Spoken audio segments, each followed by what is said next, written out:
దేవునికి స్తోత్రం కలుగును గాక. హల్లెలూయా, హల్లెలూయా, హల్లెలూయా. అందరూ లేచి నిలబడదాం. అందరం లేచి నిలబడి పరిశుద్ధ గ్రంథములో నుండి 61వ కీర్తన మనం చదువుదాం. పరిశుద్ధ గ్రంథములో నుండి 61వ కీర్తన మొదటి నుంచి మనం చదువుదాం. దేవా దేవా నా మొర ఆలకింపుము, నా మొర ఆలకింపుము, నా ప్రార్థనకు చెవియొగ్గుము, నా ప్రార్థనకు చెవియొగ్గుము. నా ప్రాణము తల్లడిల్లగా, నా ప్రాణము తల్లడిల్లగా బూదిగంతముల నుండి భూదిగంతముల నుండి నీకు మొరపెట్టుచున్నాను. నీకు మొరపెట్టుచున్నాను. నేను ఎక్కలేనంత నేను ఎక్కలేనంత ఎత్తైన కొండపైకి ఎత్తైన కొండపైకి నన్ను ఎక్కించుము. నన్ను ఎక్కించుము. నీవు నాకు ఆశ్రయముగా నుంటివి. నీవు నాకు ఆశ్రయముగా ఉంటివి. శత్రువుల ఎదుట శత్రువుల ఎదుట బలమైన కోటగా నుంటివి. బలమైన కోటగా నుంటివి. యుగ యుగములు యుగ యుగములో నేను నీ గుడారములో నేను నీ నివసించెదను. గుడారములో నివసించెదను. నీ రెక్కల చాటున దావుకొందును. నీ రెక్కల చాటున దాక్కొందును. దేవా దేవా నీవు నా మొక్కుబడుల అంగీకరించి నీవు నా మృక్కుబడులను అంగీకరించి ఉన్నావు. నీ నామమందు నీ నామందు భయభక్తులు గలవారి భయభక్తులు గల వారి స్వాస్థ్యము నీవు నాకు అనుగ్రహించి ఉన్నావు. రాజునకు దీర్ఘాయువు కలుగజేయుదుగాక. అతని అతని సంవత్సరములు తరతరములు గడుచును గాక. దేవుని సన్నిధిని అతడు నిరంతరము నిలుచును గాక. అతని కాపాడుటకై కృపా సత్యములను నియమించుచు దినదినము నా మృక్కుబడులను నేను చెల్లించునట్లు నీ నామమును నిత్యము కీర్తించెదను. ఆమేన్. ప్రార్థన చేసుకుందాం. అందరూ కూడా తల ఉంచి కళ్ళు మూసుకున్నట్లయితే మనం ప్రార్థన చేసుకుందాం. ఓ మమ్మల్ని మిక్కిలిగా ప్రేమించిన మా మంచి తండ్రి, జీవం గల దేవుడా, జీవాధిపతి, నిన్న నేడు నిరంతరము ఒకటే రీతిగా ఉన్న మా పరమ తండ్రి, నా ప్రభు అని అబ్రహాం క్రీస్తు నీ పవిత్రమైన పాదాలకు వందనాలు, స్తుతులు, స్తోత్రములు స్తోత్రములు స్తోత్రములు స్తోత్రములు ప్రభువానికి స్తుతులు స్తోత్రములు. నాయన నా దేవా, నా రక్షకుడా, నా విమోచకుడా ప్రభు అబ్రహాం క్రీస్తు మీకు వందనాలు, స్తుతులు, స్తోత్రములు చెల్లిస్తున్నాను తండ్రి. ఓ నిశ్చయముగా నా తండ్రి, గడిచినటువంటి నాయన మధ్యాహ్న సమయంలో ఆరాధన కార్యక్రమాన్ని ఆశీర్వదకరముగా, దీవెనకరముగా, ఓ మేలుకరంగా నాయన మీరు జరిగించారు. అందును బట్టి మీకు వందనాలు, స్తుతులు, స్తోత్రం. నాయన ఈ సాయంకాల సమయంలో మరలా మీ సన్నిధిలో చేరి నిన్ను స్తుతించుటకు, నిన్ను గణపరచుటకు, నీ నామమును ప్రభు మహిమపరచుటకు తండ్రి మీరు మాకు ఇచ్చిన ఈ మంచి సమయాన్ని బట్టి మీకు వందనాలు, స్తుతులు, స్తోత్రములు ప్రభువా. నిశ్చయముగా నాయన చదవబడిన వాక్య భాగమును మీరు ఆశీర్వదించండి, దీవించండి. వాక్య భాగముల నుండి మీరు మాతో మాట్లాడండి. ఓ నాయన నిశ్చయముగా నీ కార్యములు జరిగించి మీరు మహిమ పొందండి. జీవం కలిగిన నా ప్రభు అయిన అబ్రహాం క్రీస్తును నీ సర్వశక్తి కలిగిన నామములో ప్రార్థించి స్తుతించి వేడుకొనుచున్నాము. ఆమేన్. అందరూ కూర్చోండి.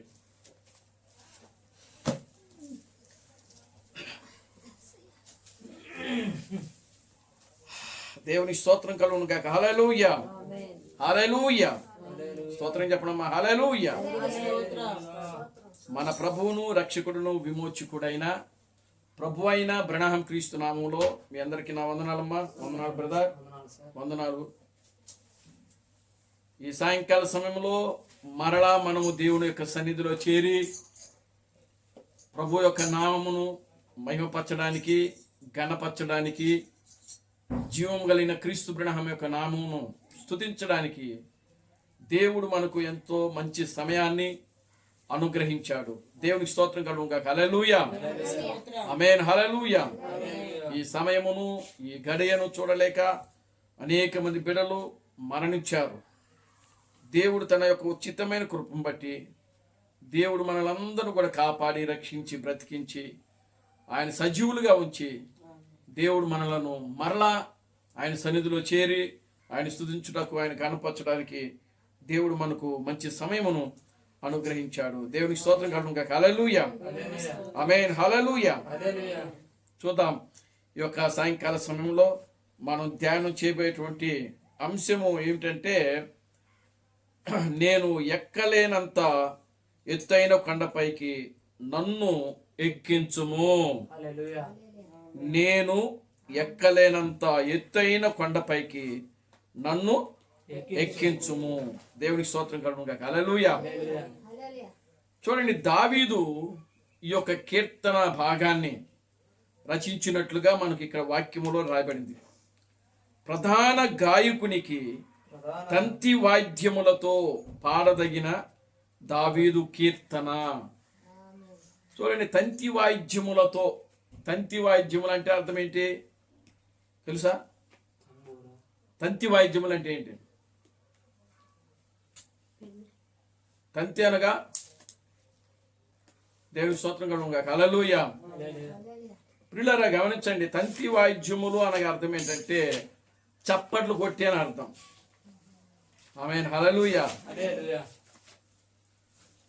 Glory to God. హల్లెలూయా. తంతి అనగా 10. ఈ రెండు చేతులకి ఎన్ని వేళ్ళు ఉంటాయి? 10 వేళ్ళు ఉంటాయి. ఒక చేయికి 5, మరొక చేయికి 5. ఈ 5 వేళ్లతో మనం చప్పట్లు కొడితే ధ్వని వస్తుంది. ఆమేన్. హల్లెలూయా. కనుక చప్పట్లు కొడుతూ ప్రభు అయిన క్రీస్తు యొక్క నామమును మనం ఘనపరచాలని దావీదు ఇక్కడ రాస్తున్నాడు. ఆమేన్. హల్లెలూయా. తంతి వాద్యములతో పాడదగిన దావీదు కీర్తన. కీర్తన అనగా పాట. కీర్తన అనగా పాట. అందుకని పాటలు పాడాలి. మనం ఏం పాడాలి? పాటలు పాడాలి. దేవునికి స్తోత్రం కలుగును గాక. హల్లెలూయా. చప్పట్లు కొడుతూ పాటలు పాడి దేవుని యొక్క నామాన్ని మహిమపరచాలి. తంతి వాద్యములతో,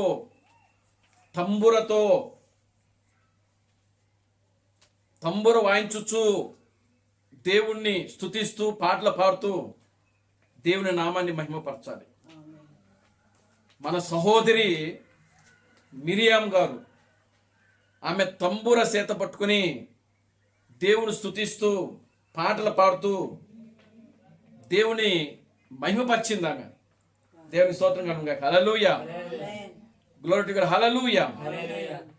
దావీదు సితారా పట్టుకున్నాడు ఆయన. ఆమేన్. హల్లెలూయా. ఏం పట్టుకున్నాడు? సితారా పట్టుకుని ఆయన పాటలు పాడుతూ దేవుని స్తుతిస్తూ నాట్యం చేస్తూ ఘనపరిచాడు. Glory to God. హల్లెలూయా.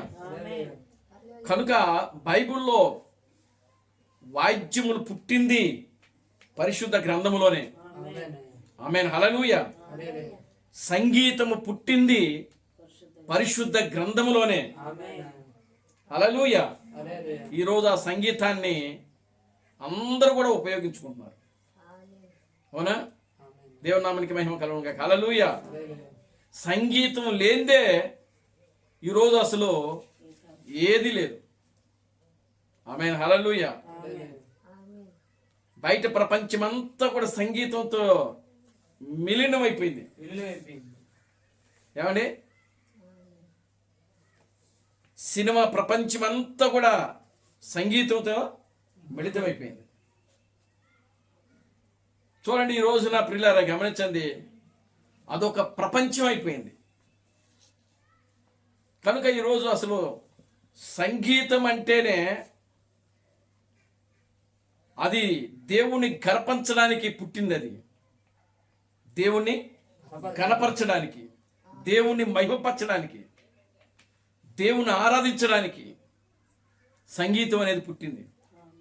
మరి ఈ రోజున సంగీతము చూడండి, ఎలా పడితే అలాగా దేనికి పడితే దాన్ని ఉపయోగించేస్తాం.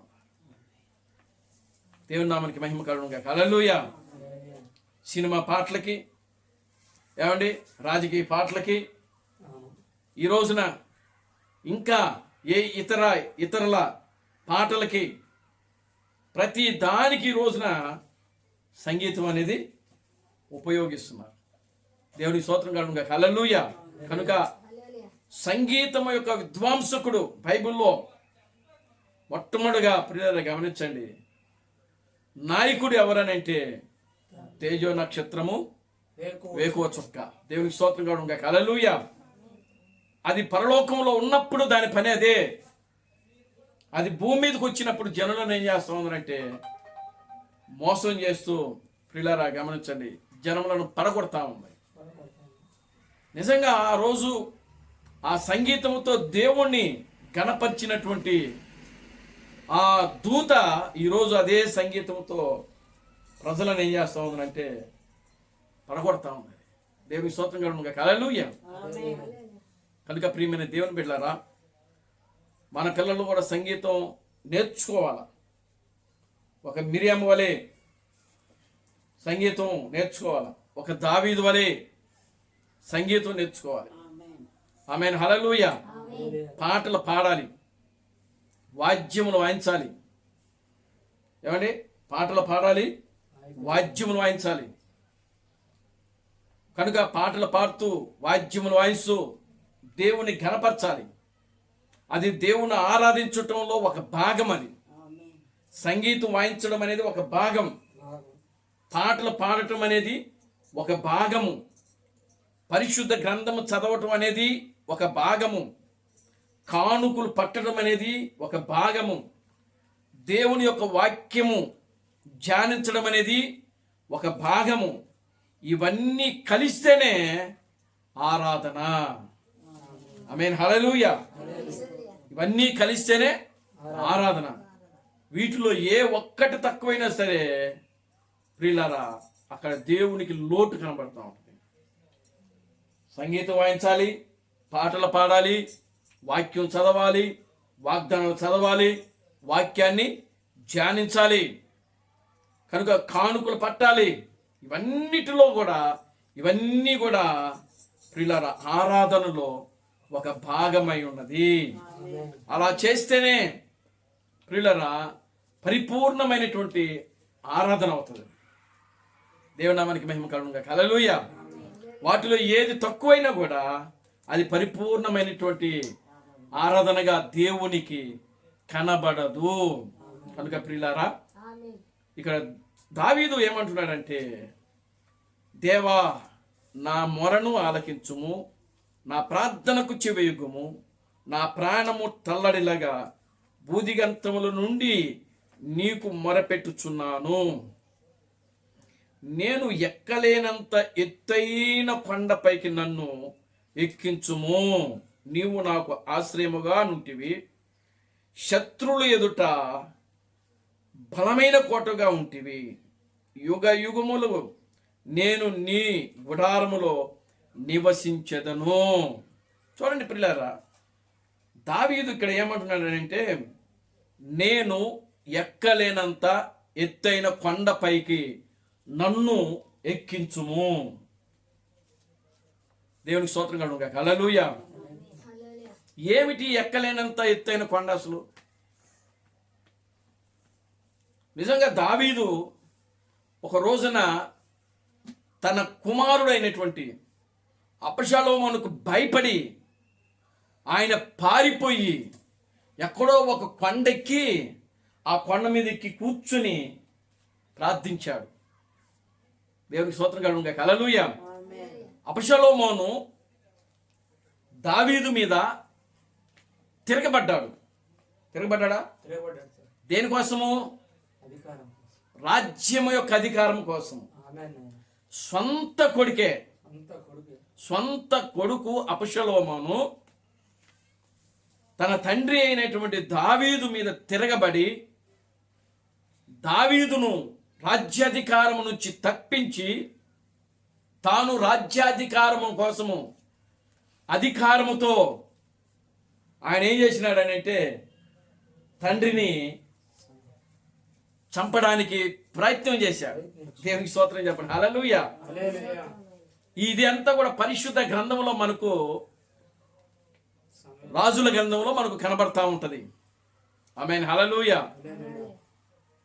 ఇశ్రాయేలుకు దేవుడు ఎన్నుకున్నటువంటి మొట్టమొదటి రాజు ఎవరంటే దావీదు. దానికి ముందు సౌలు రాజుగా ఉంటాడు. కానీ సౌలు దేవుడు ఎన్నుకున్నటువంటి రాజు కాదు.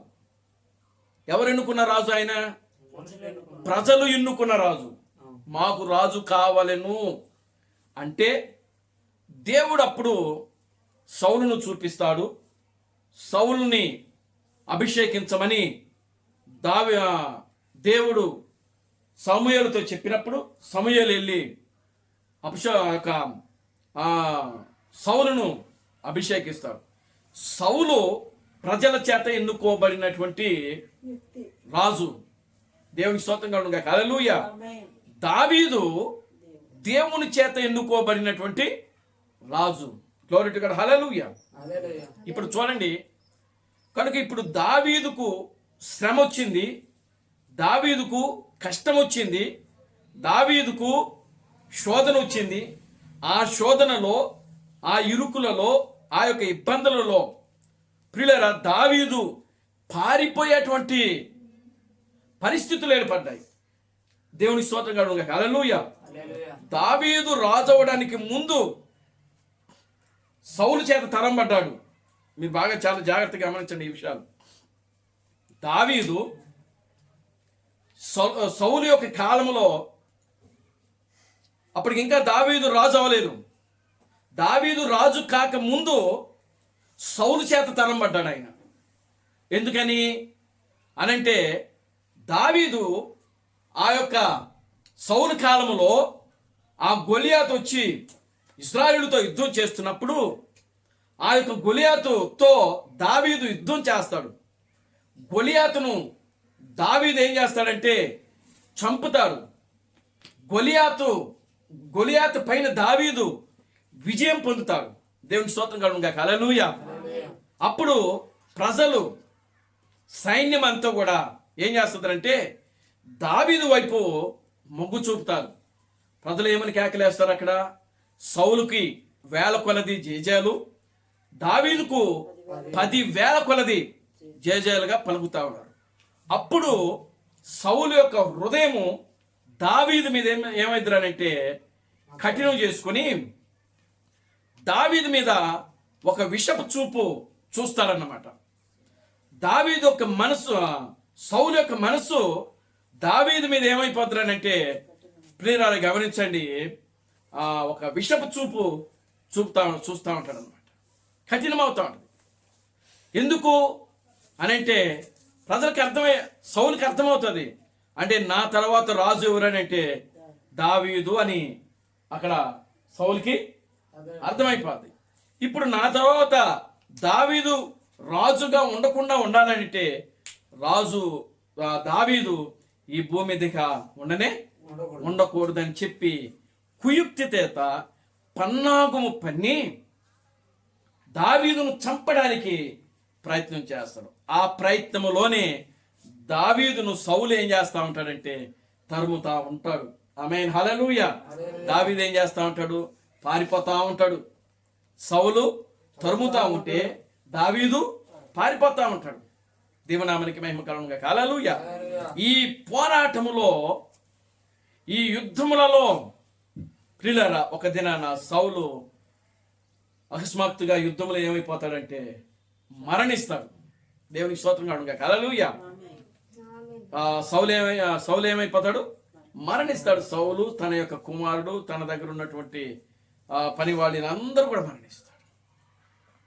అప్పుడు దావీదు ఏమైపోతాడంటే రాజు అవుతాడు. దేవుని నామానికి మహిమ కలుగును గాక. హల్లెలూయా. Glory to God. హల్లెలూయా. చూడండి, ఇప్పుడు దావీదు రాజు అయిన తర్వాత కూడా దావీదు పరిగెత్తడం మొదలు పెట్టాడు. దావీదు రాజు అయ్యాడు. మరలా దావీదు రాజు అయినా కూడా దావీదుకి ప్రశాంతత లేదు.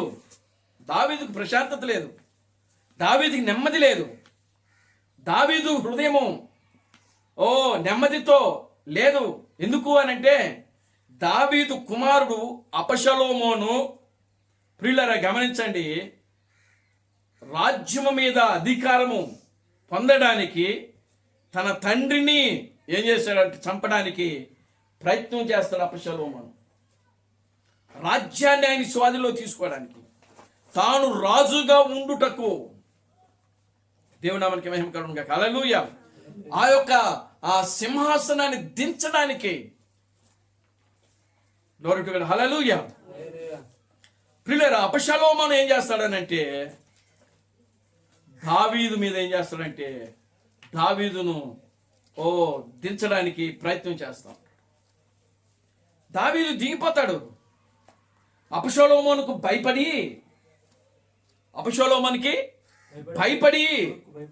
ఏం చేస్తాడంటే రాజ్యాధికారం విడిచిపెట్టి పారిపోతా ఉంటాడు. హల్లెలూయా. సొంత కుమారుడేనండి, సొంత కొడుకు. దేవునామానికి మహిమ కలుగునుగా. హల్లెలూయా. తన తండ్రిని ఏం చేయబోతున్నాడంటే చంపబోతా ఉన్నాడు ఆయన. ఎందుకు అని అంటే అధికారము కోసము, రాజ్యాధికారం. ఈరోజు ప్రియులారా గమనించండి, మనం గమనించినప్పుడు దావీదు రాజు కాకముందు అడవిలు పాడయ్యాడు. దావీదు రాజు అయిన తర్వాత కూడా అడవిలు పాడై పరిగెడతానే ఉన్నాడు. దేవునామానికి మహిమ కలుగునుగా. హల్లెలూయా. చూడండి, దేవుడు ఆ యొక్క యెహోవా ఆ దేవుడుగా ఆయన ఉన్నప్పుడు ఆయన ప్రధాన దూతలను నలుగురుగా నియమించాడు ఆయన. గాబ్రియేలు, మిఖాయేలు, గాబ్రియేలు, మిఖాయేలు, ఇంకా ఆయన పేరేంటి, రఘుయేలు, తర్వాత ఈ వేకువ చుక్క, తేజో నక్షత్రము. ఈ 4 దేవుడు ఎవరి బాధ్యత వాళ్ళకి అప్పగించాడు. ఇప్పుడు తండ్రి యొక్క సింహాసనాన్ని అంటే వీళ్ళందరినీ కలుగు చేసింది ఎవరు అనంటే దేవుడు. వీళ్ళందరినీ కలుగు చేసింది ఎవరనంటే దేవుడు. అయితే గాబ్రియేలు కానీ, మిఖాయేలు కానీ, లేకపోతే ఈ యొక్క రఫాయేలు కానీ వీళ్ళకి ఎవరికి కూడా రాజ్యాధికారం మీద మనసు లేదు. వాళ్ళ యొక్క పనిలో వాళ్ళు ఏం చేస్తున్నారంటే నిమగ్నమైపోతాం. దేవుడు వాళ్ళకి ఏ బాధ్యత అయితే అప్పగించాడో ఆ బాధ్యతలో వాళ్ళు చేస్తూ ఉన్నారు. ఆ బాధ్యతలో వాళ్ళు ముందుకి కొనసాగుతూ ఉన్నారు. కానీ తండ్రి యొక్క సింహాసనం మీద, ఆ యొక్క అధికారం అంతటి మీద మనసు కలిగింది ఎవరికైనానంటే ఈ యొక్క తేజోగ నక్షత్రము వేకువ చుక్కకి. దేవునామానికి మహిమ కలుగునుగా. హల్లెలూయా. ఇప్పుడు ఇది ఏం చేసింది, తండ్రి యొక్క సింహాసనాన్ని ఎక్కాలని ప్రయత్నం చేస్తూ ఉంది. తండ్రిని పడగొట్టడాన్ని, తండ్రిని ఆ రాజ్యం మీద దించేసి తాను ఆ సింహాసనం మీద కూర్చుని పరిపాలించుటకు ప్రయత్నము చేస్తున్నది. ఏది? ఈ యొక్క లూసిఫరు, వేకువ చుక్క, తేజో నక్షత్రము, వేకువ చుక్క. ఆ సందర్భమే మనకు యెషయా గ్రంథము ఆ యొక్క 14వ అధ్యాయంలో మనకు కనబడతా ఉంటుంది. చూద్దాం పరిశుద్ధ గ్రంథములో నుండి. యెషయా గ్రంథము 14వ అధ్యాయము 12వ వాక్యం.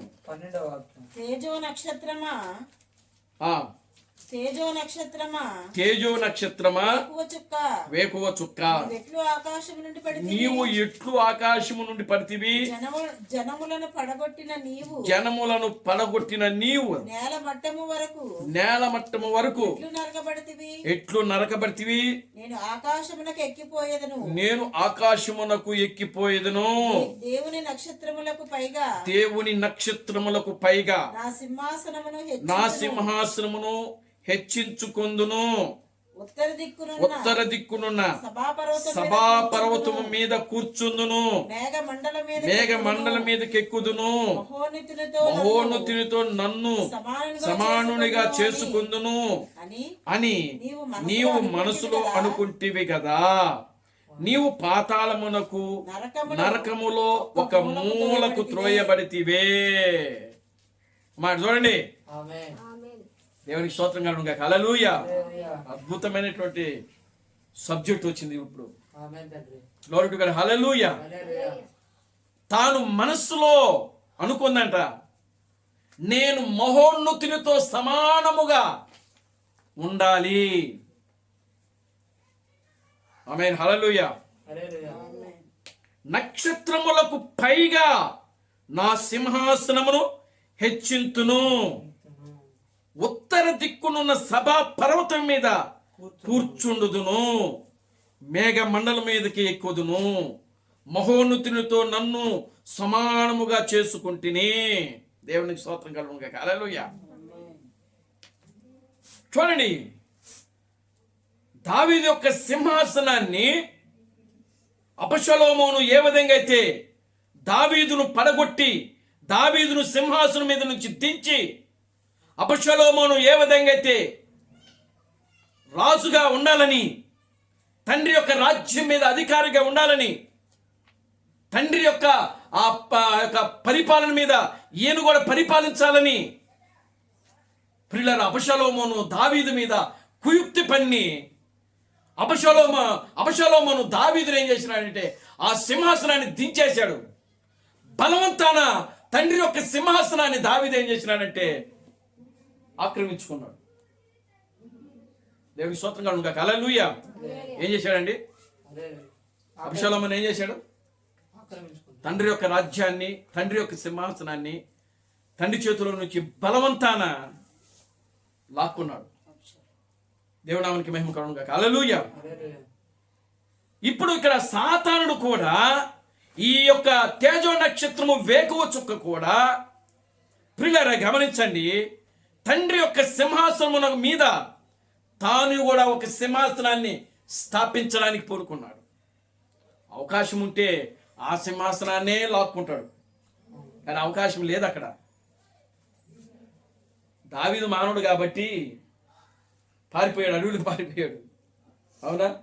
నువ్వే ఎలుకొరా నాయన, నాకెందుకు ఈ రాజ్యం అని చెప్పి ఆ సింహాసనాన్ని దిగి రాజ్యాన్ని విడిచిపెట్టి ఏం చేశాడు? అడవులకి పారిపోయాడు, కొడుకు భయపడి. దేవునికి స్తోత్రం కలుగును గాక. హల్లెలూయా. కానీ ఇక్కడ దేవుడు ఏం చేస్తున్నాడంటే తాను మనస్సులో ఎప్పుడైతే మనస్సులో ఈ యొక్క వేకువ చుక్క తేజో నక్షత్రము వేకువ చుక్క మనసులో అనుకున్నదో దేవుడు తన మనసులను ఆయన ఎరిగినవాడు, అందరూ హృదయములను ఎరిగినవాడు కనుక ఆ యొక్క తేజో నక్షత్రము వేకువ చుక్క అయినటువంటి దాని యొక్క మనసును కూడా ఆయన ఎరిగాడు కాబట్టి వెంటనే దాన్ని ఏం చేసినాడంటే ఆయన, ఇక నీవు ఇక్కడ ఉండడానికి వీలు. చూడండి, ఇక్కడ కొన్ని పాయింట్లు ఉన్నాయి, మంచి అద్భుతమైన పాయింట్లు. అది మనసులో ఎలా ఊహించిందంటే, మొట్టమొదటిగా జనములను పడగొట్టిన నీవు నేల మట్టుకు ఎట్లు నరకబడితివి. చూడండి, నేను ఆకాశమునకు ఎక్కిపోయేదును. మొట్టమొదటిగా అది మనసులో ఊహించింది ఏంటో తెలుసా? నేను ఆకాశమునకు ఎక్కిపోదును అంటే బైబిల్లో ఏముందో తెలుసా? ఆకాశము నా సింహాసనము, భూమి నా పాదపీఠం అని వాక్యంలో రాబడింది. అంటే ఆకాశం ఎవరిది? దేవుని సింహాసనం. అది భూమి ఎవరిది? దేవునిది. భూమి ఆయన పాదపీఠము. దేవుని స్తోత్రం కలుగును గాక. హల్లెలూయా. అంటే ఈ సర్వ మండలం అంతా కూడా ఆయనే వ్యాపించి ఉన్న దేవుడు ఆయన. దేవుని నామానికి మహిమ కలుగును గాక. హల్లెలూయా. అందుకే ఆయన అంటాడు కదా, 24వ కీర్తన అనుకుంటా, చూడండి ఒక్కసారి 24వ కీర్తన మొదటి 2-3 వచనాలు.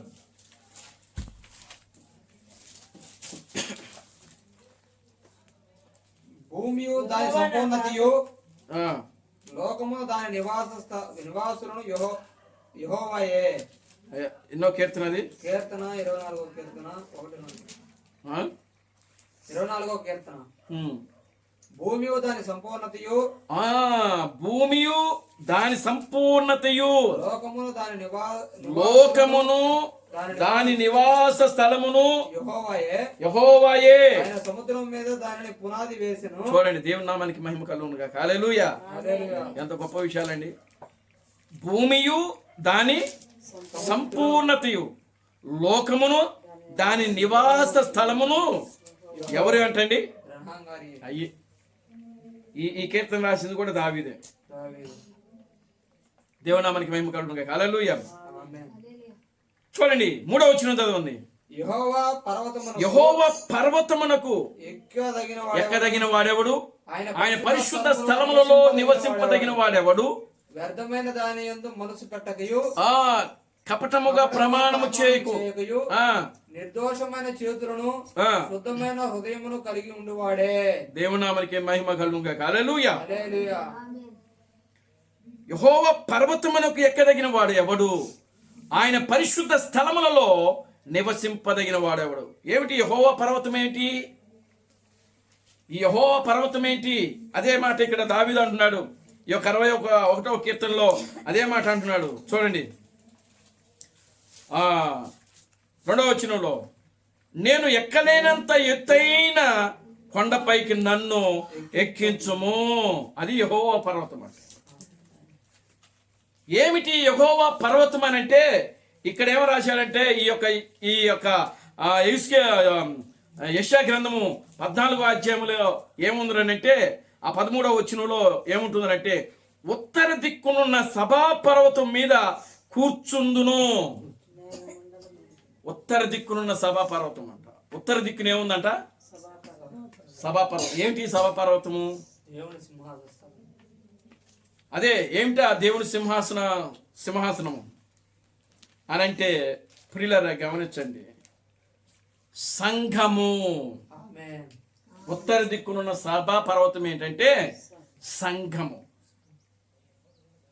అది ఈ యొక్క సంఘం అనేది దేవుడు దేనితో పోలుస్తున్నాడంటే ఒక పర్వతము. ఉత్తర దిక్కునున్న సభా పర్వతము. పాత నిబంధనలో దాన్నే కొండ అని పిలిచారు. దేవునామానికి మహిమ కలుగును గాక. హల్లెలూయా. దానియేలు గ్రంథములో ఏమనుంది అని అంటే, చేతి సహాయము లేకుండానే ఒక రాయి వచ్చి తీయబడిన ఒక రాయి వచ్చి ఏం చేసింది?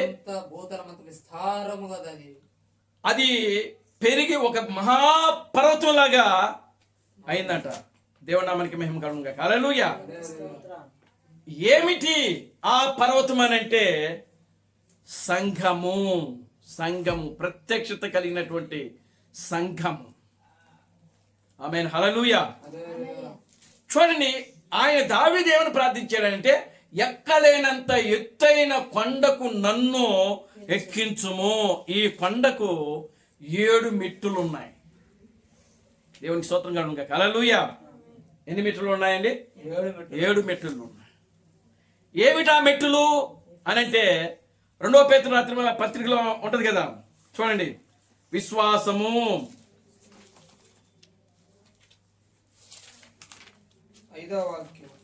ఏమండి? 2వ పేతురు 1:5. చూడండి, 2వ పేతురు రాసిన పత్రిక 1వ అధ్యాయము 5వ వచనం నుండి. ఆ హేతువు చేతనే, ఉండండి ఒక్క నిమిషం, తీసారా అందరూ? చదవండి.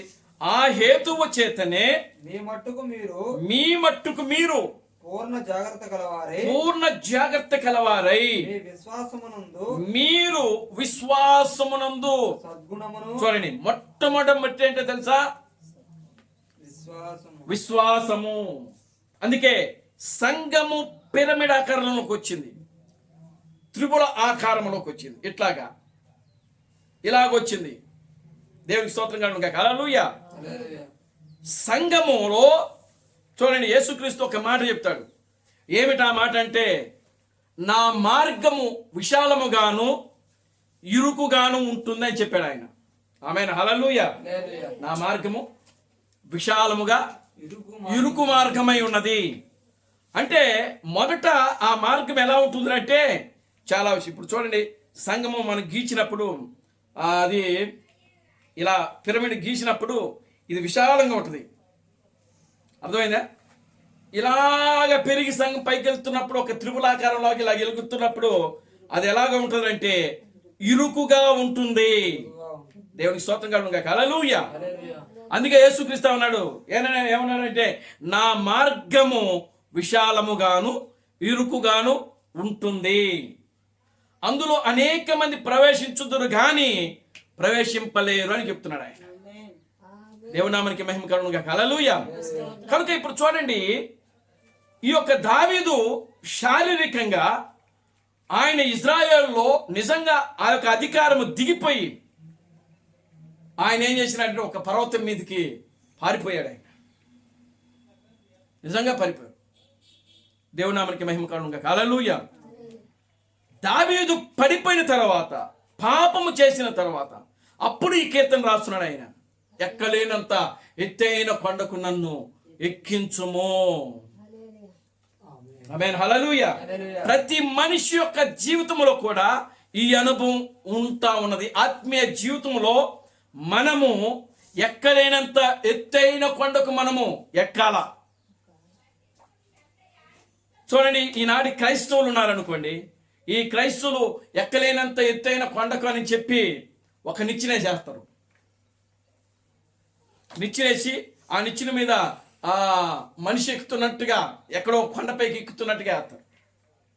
కొండ అంటే నిజంగా నిజమైన కొండ కాదది, దానికి ఒక ఆత్మీయ అర్థం ఉన్నది. కొండ అనగా అర్థమేంటి? సంఘము. పర్వతం అన్నా, కొండన్నా, సభ అన్నా దేనికి సూచనగా ఉన్నది అంటే సంఘమునకు, పరిశుద్ధ సంఘమునకు సూచనగా ఉన్నది. గ్లోరీ టు గాడ్, హల్లెలూయా. సంగమ, కొండన్న, పర్వతమన్నా, సభా పర్వతమన్నా, ఈ మూడు కూడా ఒకే అర్థాన్ని సూచిస్తున్నాయి. అవి దేన్ని సూచిస్తున్నాయంటే ఆ మాటలు సంగమనకు, నిజమైన ఆత్మీయ సంగమనకు సూచనగా ఉన్నది. ఆత్మీయ సంఘము కొండతో పోలుస్తున్నాడు, ఆత్మీయ సంఘమును ఒక పర్వతముతో పోలుస్తున్నాడు, ఆత్మీయ సంఘమును ఒక సభ పర్వతముతో పరిశుద్ధ గ్రంథములో పోల్చబడినది. ఆమేన్, హల్లెలూయా. కనుక ఇప్పుడు చూడండి ప్రియులారా, ఈ యొక్క ఆత్మ సంబంధమైనటువంటి ఈ సభ పర్వతము మీదకి వాడు ఏం చేయాలంటే ఆ సభా పర్వతం మీద కూర్చోవాలని చూశాడు. అంటే సంగమనకు శిరస్సుగా తాను ఉండాలనుకుంటున్నాడు. అది దాని అర్థం. ఎంత భయంకరమైన ఆలోచన అండి ఇది. దేవుని యొక్క సంఘాన్ని, దేవుని యొక్క ప్రజలను వారు పరిపాలన చేయాలని, వారిని ఏలుబాటులు ఉండాలి, వారిని ఏలాలని ప్రియులారా వాడు అనుకుంటున్నాడు. దేవుని నామానికి మహిమ కలుగును గాక, హల్లెలూయా. కానీ దేవుడు వాడికి అవకాశమే ఇవ్వట్లేదు. ఆయన దేవుని నామానికి మహిమ కలుగును గాక, హల్లెలూయా. ఉత్తర దిక్కునున్న సభా పర్వతమును కూడా, ఉత్తర దిక్కునున్న సభా పర్వతం ఏంటో తెలుసా? పెండ్లి కుమార్తె. ఆమేన్, హల్లెలూయా. ఉత్తర దిక్కునున్న సభా పర్వతం ఏమిటి? పెండ్లి కుమార్తెను. అందుకని దేవుడు ఆ మనసులో ఎప్పుడైతే ఆ యొక్క మనసు వచ్చిందో ఎవరికి? సాతానుడికి, వెంటనే ప్రియులారా గమనించండి, అక్కడి నుంచి వాడు ఆయన ఏం చేసినాడంటే కిందకు పంపించేశాడు. దేవుని నామానికి మహిమ కలుగును గాక, హల్లెలూయా. ఆకాశ మండలం మీదకి ఎక్కుదును, మహోన్నతునితో నన్ను నేను సమానునిగా చేసుకున్నాను. చూసారా, దేవునితో వాడు సమానంగా ఉండాలనుకుంటున్నాడు. దేవుని నామానికి మహిమ కలుగును గాక, హల్లెలూయా. కాబట్టి దేవునితో వాడు, అసలు వాడిని క్రియేట్ చేసింది దేవుడు. వాడు క్రియేట్ కాదు, వాడు సృష్టికర్త కాదు. కానీ వాడు ఎవరితో పోటీ పడుతున్నాడు? సృష్టించినటువంటి వానితోనే, వాని యొక్క తండ్రితోనే, వాని కనినటువంటి వాని యొక్క తండ్రితోనే ఏం చేస్తున్నాడంటే ఇక్కడ పోటీ పడుతున్నాడు. దేవుని నామానికి అబ్షాలోము టైప్. ఆమేన్, హల్లెలూయా. ఇప్పుడు అబ్షాలోము కూడా చేసిన పని అదే కదా. తండ్రితో పోటీ పడుతున్నాడు ఇక్కడ, సింహాసనం కోసము, అధికారం కోసము. దేవునికి స్తోత్రం కలుగును గాక, హల్లెలూయా. ఒక సింహాసనం కోసము, అధికారం కోసము ప్రియులారా తండ్రిని అవమానపరిచాడు అబ్షాలోము. ఇక్కడ ఈ తేజో నక్షత్రం ఏకో చుక్క కూడా ఆయనను సృష్టించినటువంటి తండ్రితో సమానంగా ఉండాలని పోటీ పడుతున్నాడు. ఇక్కడ తండ్రిని అవమానపరుస్తున్నాడు. ఇక్కడ దేవుని నామానికి మహిమ కలుగును గాక, హల్లెలూయా. గ్లోరీ టు గాడ్, హల్లెలూయా. ఎంత దారుణమైనటువంటి పరిస్థితుల్లో ఇక్కడ కనబడతా ఉన్నాయంటే నిజంగా ప్రియులారా, ఉత్తర దిక్కునున్న సభా పర్వతం మీద కూడా ప్రియులారా ఆయన దాని మీద ఆయన సింహాసనాన్ని స్థాపించాలని ఆలోచన కలిగి ఉన్నాడు. నిజంగా ప్రియులారా గమనించండి, దేవుడు వాని యొక్క మనసును ఎరిగాడు కనుకనే ప్రియులారా వాణ్ణి అక్కడి నుంచి ఏం చేసినాడంటే కిందకి దించేశాడు. కానీ దావీదు ఆ పని చేయలేకపోయాడు. ఎందుకనంటే దావీదు ఒక మనిషి మాత్రమే. దేవునామానికి మహిమ కలుగును గాక. హల్లెలూయా. దావీదు యొక్క అబషలోము యొక్క హృదయాన్ని దావీదు ఎరగలేకపోయాడు, తెలుసుకోలేకపోయాడు. ఆమేన్. హల్లెలూయా. అందుకనే దావీదు ఒకానొక సమయంలో అబషలోమును ఏం చేసినాడు, దగ్గరికి తీసుకున్నాడు. దగ్గరికి తీసుకుని ఆయన ప్రేమించాడు. ఆయనకి కావలసినవన్నీ కూడా దావీదు సమకూర్చాడు. అయినా సరే అబషలోమును దావీదును ఏం చేస్తున్నాడంటే అవమానపరుస్తున్నాడు, హేళన పరుస్తున్నాడు. దేవుని మనకి మహిమ కలుగును గాక. హల్లెలూయా. చూడండి ప్రియమైన దేవుని బిడ్డలారా, మనము ఇప్పుడు ఈ యొక్క దావీదు ఏ విధంగా అయితే నేను ఎక్కలేనంత ఎత్తైన కొండపైకి నన్ను ఎక్కించుము అని దావీదు ఏ విధంగా అయితే ప్రార్థించాడో ప్రియులారా గమనించండి. ఒకానొక దినమున దావీదును దేవుడు అదే విధంగా ఆయన ఎక్కలేనంతటువంటి ఎత్తైన స్థానానికి, ఆ యొక్క ప్రియులారా సింహాసనానికి దేవుడు తీసుకుని వెళ్ళిపోయాడు దావీదును. ఆమేన్. హల్లెలూయా. దావీదు దీన స్థితిలో ఉన్నప్పుడు, దావీదు శోధనలో ఉన్నప్పుడు, దావీదు సౌలు చేతులు తరంబడుతున్నప్పుడు, దావీదు అవమానంతో ఉన్నప్పుడు, దావీదు అపహాసము చేయబడుతున్నప్పుడు, దావీదు హేళన చేయబడుతున్నప్పుడు దావీదు రాసిన కీర్తన ఇది. దేవుని నామానికి మహిమ కలుగును గాక. హల్లెలూయా. Glory to God. హల్లెలూయా. తాను ఆయన ఏం కోరుకుంటున్నాడంటే నన్ను ఎక్కలేనంత ఎత్తైన కొండకు నన్ను ఎక్కించు అని ఆయన ప్రార్థన చేస్తున్నాడు. ఒక దీన స్థితిలో ఉండి తాను తగ్గించుకొని, ఓ శత్రువులు ఆయనను హేళన పరుస్తున్నప్పటికీ, శత్రువులు ఆయన దూషిస్తున్నప్పటికీ, శత్రువులు ఆయనను అవమానపరుస్తున్నప్పటికీ, ఓ శత్రువులందరూ కూడా ఆయనను చుట్టుముట్టినప్పటికీ దావీదు వాళ్ళకి ఆయన భయపడటం లేదు. కానీ చూడండి ఆ కీర్తనలో ఇంకా ఏమంటున్నాడు, 3వ వచనంలో, నీవు నాకు ఆశ్రయముగా నుంటివి, శత్రువుల ఎదుట బలమైన కోటగా నుంటివి, యుగ యుగములు నేను నీ గుడారములో నివసించేదను. చూసారా ఎక్కడున్నాడంటే దావీదు, శత్రువులు చుట్టూ ఉన్నారు ఆయనకు. ఆ శత్రువులు ఉన్నప్పటికీ నీవు నాకు ఆశ్రయముగా ఉంటివి, బలమైన కోటగా ఉంటివి. దేవునామానికి మహిమ కలుగును గాక. హల్లెలూయా. ఈ రోజు ప్రియులారా గమనించండి, పెండ్లి కుమార్తెకు కూడా దేవుడు ఒక బలమైన ఆశ్రయముగా ఉంటున్నాడు. దేవుడు పెండ్లి కుమార్తెకు ఒక బలమైన కోటగా ఉంటున్నాడు. ఈ ప్రపంచమంతా కూడా పెండ్లి కుమార్తెకు శత్రువుగా ఉన్నది. ఆమేన్. హల్లెలూయా.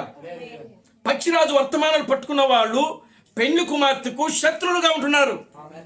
క్రైస్తవ సంఘము ఈరోజు పెండ్లి కుమార్తెకు శత్రువులుగా ఉంటున్నారు. చూడండి, ఈ లోకములో ఉన్నటువంటి అన్ని జనులు పెండ్లి కుమార్తెకు శత్రువులుగా ఉంటున్నారు. దేవునామానికి మహిమ కలుగును గాక. హల్లెలూయా. చూడండి ప్రియులారా గమనించండి, ఈ లోకములో ఉన్నటువంటి ప్రతి రాజకీయ శక్తులు కూడా పెండ్లి కుమార్తెకు ఎలా ఉంటున్నారంటే శత్రువులుగా ఉంటున్నారు. ఎందుకు శత్రువులుగా ఉంటున్నారంటే పెండ్లి కుమార్తెదే ఈ లోకము మీద కానీ పరలోకం మీద కానీ అధికారము కలిగి ఉంటుంది. యేసుక్రీస్తు చెప్పినాడు కదా, ఆయన ఏం చెప్పినాడు, ఇదిగో ఈ లోకములోను పరలోకములోను నాకు సర్వాధికారము, పరలోకమందు కానీ భూలోకమందు కానీ నాకు సర్వాధికారం. అదే అధికారం ఎవరుకున్నది? ప్రభు అయిన క్రీస్తు బ్రహ్మన్నది. అదే అధికారం థామస్ కలిగి ఉన్నాడు. అదే అధికారమును ఈ రోజున పెండ్లి కుమార్తె కలిగి ఉన్నది. Glory to God. హల్లెలూయా. వీళ్ళందరూ దేనికోసం? అధికారం కోసము. పెళ్లి కుమార్తె కూడా ఇప్పుడు అధికారం కోసమే. దేవునికి స్తోత్రం కలుగును గాక. హల్లెలూయా. దావీదు అధికారం కోసమే పోరాటం చేసినాడు, సౌలు కూడా అధికారం కోసమే పోరాటం చేసినాడు, అబ్షాలోమును అధికారం కోసమే పోరాటం చేసినాడు, లూసిఫరు అధికారం కోసమే పోరాటము. కనుక ఈరోజు ప్రియులారా గమనించండి, ప్రపంచమంతా కూడా ప్రపంచాన్ని నేను ఏలాలని అధికార దాహము. కానీ దేవుడు తాను నియమించినటువంటి మనుషునికే దేవుడు ఏం చేస్తున్నాడంటే ఈ ప్రపంచాన్ని ఏలేటువంటి అధికారము దేవుడు వాని చేతికి ఇవ్వబోతున్నాడు. అపోస్తుల కార్యంలో అపోస్తుల పౌలు అంటాడు, తాను నియమించిన మనుషునికే ఆయన తీర్పు తీర్చుటకు అధికారం ఇచ్చినని పౌలు మాట్లాడుతూ ఉంటాడు అక్కడ. దేవునామానికి మహిమ కలుగును గాక. హల్లెలూయా, గ్లోరీ టు గాడ్, హల్లెలూయా. కనుక ప్రియులారా గమనించండి, ఇక్కడ చూడండి, ఆయన దావీదు ఒక దీన స్థితిలో ఉండి, తాను తగ్గించుకున్న స్థితిలో ఉండి, శత్రువుల మధ్యలో ఉండి, శత్రువుల యొక్క కోట ద్వారంలో ఉండి, చుట్టూరు కూడా శత్రువులే ఉన్నారు దావీదుకి. ఇప్పుడు ఇజ్రాయేలు దేశము చుట్టూ కూడా శత్రు దేశాలు ఏ విధంగా అయితే ఉన్నవో, దావీదు చుట్టూ కూడా శత్రువులు ఆ విధంగా ఉన్నారు. ఇప్పుడు నిజమైన పెండ్లి కుమార్తె యొక్క చుట్టూ కూడా శత్రువులే ఉన్నారు. దేవునామానికి మహిమ కలుగును గాక. హల్లెలూయా. చూడండి ప్రియులారా, పెండ్లి కుమార్తెకు అందరూ శత్రువులే. పెళ్లి కుమార్తెకు, నిజమైన పెళ్లి కుమార్తెకు అందరూ శత్రువు. క్రైస్తవులు శత్రువులే, ఎంత మెసేజ్లు శత్రువులే. ముస్లిమ్స్ అంటే వాళ్ళకి తెలియదు, అసలు ఈ సబ్జెక్టే తెలియదు వాళ్ళకి. వాళ్ళు మనం ఇందులో వెళ్ళపడానికి అవసరమే ఏమో, అవసరమైతే వాళ్ళు కూడా ఏకమైపోతారేమో వాళ్ళతో పాటు. దేవునికి స్తోత్రం కలుగును గాక. హల్లెలూయా. ఎందుకంటే శత్రువులంతా ఏకమయ్యి యేసును సిలువేశారు కదా. ఆ రోజు శాస్త్రులు, పరిశీలు, సద్దుకాయలు వాళ్ళకి ఒకరి వర్తమానం అంటే ఒకరికి పడదశలో, ఒకరేమో పునరుద్ధానం ఉందంటారు, ఇంకొకరేమో పునరుద్ధానం లేదంటాడు, ఇంకొకరేమో అసలు ఈ రెండు లేవంటాడు. ఏమని? కానీ యేసును సిలువ అప్పగించడానికి మాత్రం వీళ్ళు ముగ్గురు ఏకమయ్యి మాట్లాడుకున్నారంట. అదే క్రీస్తు అబ్రహాము మా పొద్దున మనం చదివిన ఆ 7 సంఘకాలాల్లో మనం చదివాం. అది దేవునికి స్తోత్రం కలుగును గాక. హల్లెలూయా. ఏమని? అక్కడ 3 గుంపుల వాళ్ళు ఏకమయ్యారంట. ఎవరో 3 గుంపుల వారు? శాస్త్రులు, పరిశీలు, సద్దుకాయలు. వాళ్ళందరూ ఏకమయ్యి ముందు వాళ్ళకై వాళ్ళు మాట్లాడుకున్నారంట. మాట్లాడుకొని ఏకీభవించారంట. దేవుని స్తోత్రం కలుగును గాక. హల్లెలూయా. అప్పుడు ఏం చేద్దామని చెప్పి ఏక మనసుకు వచ్చారంట వాళ్ళు. ఈ రోజును కూడా అంతే. కానీ పెండ్లి కుమార్తెను మాత్రం ఎవ్వడు కూడా ముట్టుకోలేడు. దేవునామానికి మహిమ కలుగును గాక. హల్లెలూయా. ఎందుకంటే ఆ రోజు యేసు తనను తాను అప్పగించుకున్నాడు. ఆయన ఎవడో చంపేస్తే చంపబడలేదు. ఆమేన్, హల్లెలూయా. ఎందుకు అనంటే తాను ప్రాణము పెట్టుటకు ఆయనకు అధికారం కలదు, దానిని తీసుకోవడానికి ఆయనకు అధికారం కలదు. అది ఆయనకు మాత్రమే చెల్లును. కనుక ఆ యొక్క శత్రువు చేతిలోకి వెళ్ళాడు ఆయన. ఒక సింహము శత్రువు చేతులకి ఎలా వెళ్తుందో తెలుసా? దానిలో ఏదో బలం లేక కాదు, తన బలమంతా కూడా ఏం చేసుకుంటుందంటే అది అక్కడ తీసేసుకుంటుంది. దేవునికి స్తోత్రం కలుగును గాక. హల్లెలూయా. ఒక బలహీనురాలైపోతుంది. ఒక బలమైన సింహము అక్కడ ఏమైపోతుందంటే బలహీనురాలై వాళ్ళ చేతులకు వెళ్తుంది. అక్కడ దేవునామానికి మహిమ కలుగును గాక. హల్లెలూయా. అందుకే ఆయన అంటున్నాడు, అప్పుడు ఏమంటున్నాడు? ఎవడును నా ప్రాణమును తీయజాలడు అంటాడు ఆయన, యేసుక్రీస్తు. ఎవడును నా ప్రాణమును తీయజాలడు. నా ప్రాణమును ఎవడు తీయలేడు. దేవునికి స్తోత్రం కలుగును గాక. హల్లెలూయా. నా అంతట నేను ప్రాణం పెడుతున్నా.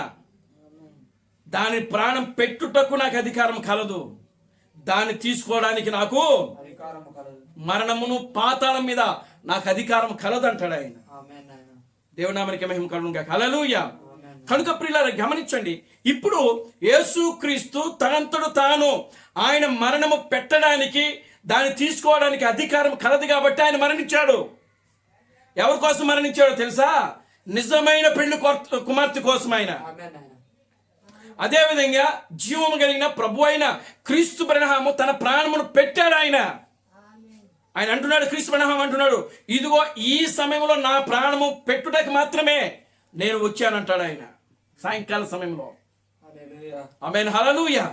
ఇదిగో సాయంకాల సమయంలో ఒక పునరుద్ధానం కలదు. పునరుద్ధానం కలదంటే దానికి ముందు ఆయన ఏమవ్వాలనంటే మరణించాలి అని అర్థం. ఆమేన్ నాయన. పునరుద్ధానం అంటే అర్థం ఏంటి? మరణించడం, పునరుద్ధానం అంటే తిరిగి లాగటం. తిరిగి లేవటం. అంటే తిరిగి లాగాలంటే ముందు ఆయన ఏమవ్వాలి? అది దేవునికి స్తోత్రం కలుగును గాక. హల్లెలూయా.